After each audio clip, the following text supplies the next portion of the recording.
আসসালামু আলাইকুম। জনপ্রশাসন মন্ত্রণালয়ে ৫৫টি শূন্য পদে একটি নিয়োগ বিজ্ঞপ্তি প্রকাশিত হয়েছে। যে সকল প্রার্থীর বয়স ১লা মার্চ ২০২৫ সালে অর্থাৎ ১৮ থেকে ৩২ বছর সে সকল প্রার্থীগণ আগামী ১৪ মে ২০২৫ বিকাল ৫ ঘটিকা পর্যন্ত অনলাইনের মাধ্যমে এই নিয়োগ বিজ্ঞপ্তিতে আপনারা আবেদন করতে পারবেন। আবেদন কীভাবে করবেন, আবেদন ফি কত বা শিক্ষাগত যোগ্যতা কত, সকল কিছু নিয়ে আলোচনা পর্যালোচনা করবো আজকের এই ভিডিওতে। তাই ধৈর্য সহকারে ভিডিওটি দেখতে থাকুন। যে সকল প্রার্থীগণ আমাদের এই ভিডিও দেখে উপকৃত হয়েছেন তাদেরকে অনুরোধ করবো অবশ্যই ভিডিওটি শেয়ার করে দেওয়ার জন্য। তো শুরু করছি আজকের এই ভিডিও।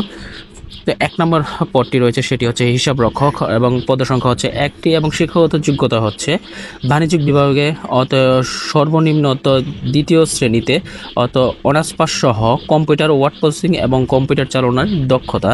২ নম্বর রয়েছে ৬০ মুদ্রাক্ষরিক কাম কম্পিউটার অপারেটর, পদের সংখ্যা হচ্ছে ১৭টি এবং শিক্ষাগত যোগ্যতা হচ্ছে অনার্স পাস সহ কম্পিউটারের প্রশিক্ষণপ্রাপ্ত এবং ৭ লিপিতে সর্বনিম্ন গতি ইংরেজিতে ৭০ এবং বাংলায় ৪৫ শব্দ এবং কম্পিউটার মুদ্রাক্ষরের সর্বনিম্ন গতি ইংরেজিতে ৩০ এবং বাংলায় ২৫ শব্দ, পাশাপাশি computer word processing, email, fax পরিচালনায় দক্ষতা বা অভিজ্ঞতা থাকতে হবে। ৩ নম্বর হচ্ছে কম্পিউটার অপারেটর, পদের সংখ্যা হচ্ছে ৩টি এবং এই পদে আবেদনের জন্য প্রার্থীকে অবশ্যই বিজ্ঞান বিভাগে অনার্স পাস পাশাপাশি কম্পিউটার মুদ্রাক্ষরে প্রতি মিনিটে বাংলায় ২৫ শব্দ এবং ইংরেজিতে ৩০ শব্দের পাশাপাশি স্ট্যান্ডার্ড অ্যাপটিটিউড টেস্টে উত্তীর্ণ হতে হবে। এবং ৪ নম্বর হচ্ছে ক্যাশিয়ার, পদের সংখ্যা ১টি বাণিজ্যিক বিভাগে অনার্স পাস সহ ওয়ার্ড প্রসেসিং এবং কম্পিউটার চালানোর দক্ষতা অভিজ্ঞতা থাকতে হবে। ৫ নম্বর হচ্ছে অফিস সহকারী কম্পিউটার মুদ্রাক্ষরিক, পদের সংখ্যা হচ্ছে ৮টি এবং এ পদ আবেদন করার জন্য প্রার্থীকে উচ্চ মাধ্যমিক সার্টিফিকেট বা এইচএসসি পাস সহ কম্পিউটার প্রশিক্ষণপ্রাপ্ত এবং কম্পিউটার মুদ্রাক্ষরিক সর্বনিম্ন বাংলা এবং ইংরেজিতে উভয় ২০ শব্দ এবং ওয়ার্ড প্রসেসিং এবং ফ্যাক্স পরিচালনার দক্ষতা বা অভিজ্ঞতা থাকতে হবে।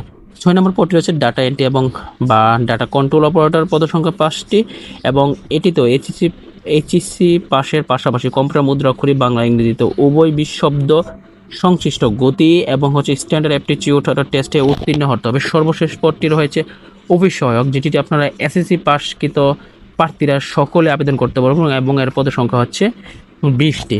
তো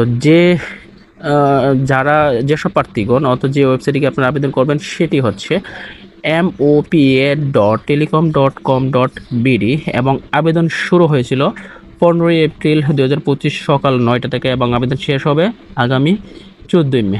তবে এখানে একটি আবেদন শর্তের মধ্যে উল্লেখযোগ্য বিষয় হচ্ছে ২ নং পদ ও ৫ নং পদ অর্থাৎ ৭ মুদ্রাক্ষরিক কাম কম্পিউটার অপারেটর এবং অফিস সহকারী কাম মুদ্রাক্ষরিক অপারেটর, এই দুটি পদের জন্য বয়স সীমা হচ্ছে ৪০ শিথিল যুগ আর বাকি অন্যান্য পদের জন্য ১৮ থেকে ৩২ বছর হতে হবে। তো আবেদন ফি নির্ধারণ করা হয়েছে ১ নম্বর পদের জন্য আমরা দেখতে পাচ্ছি সর্বমোট ১৬৮ টাকা এবং ২ থেকে ৬ নং পদের জন্য টোটাল ১১২ টাকা এবং সর্বশেষ যে পদটি ৬০টি অফিস সহায়ক পদের জন্য ৫৬ টাকা ধার্য করা হয়েছে। পাশাপাশি ক্ষুদ্র নিগোষ্ঠীর শারীরিক প্রতিবন্ধী এবং তৃতীয় লিঙ্গের প্রার্থীরা ৫৬ টাকা দিয়েই আপনারা এই পদে আবেদন করতে পারবেন এখানে নিয়োগ বিজ্ঞপ্তিতে। তো এখানে আরেকটি উল্লেখযোগ্য বিষয় হচ্ছে ওয়েবসাইটে আবেদন করার পূর্বে অবশ্যই একটি রঙিন ছবি ৩০০x৩০০ পিক্সেল এবং স্বাক্ষর ৩৮০ পিক্সেলে করে সর্বোচ্চ সাইজ ১০০ কেবি এবং স্বাক্ষর ৬০ কেবি করে নিয়ে তারপর আপনারা আপলোড করবেন। তো এখানে SMS প্রণালীটা দেওয়া আছে, দয়া করে একটু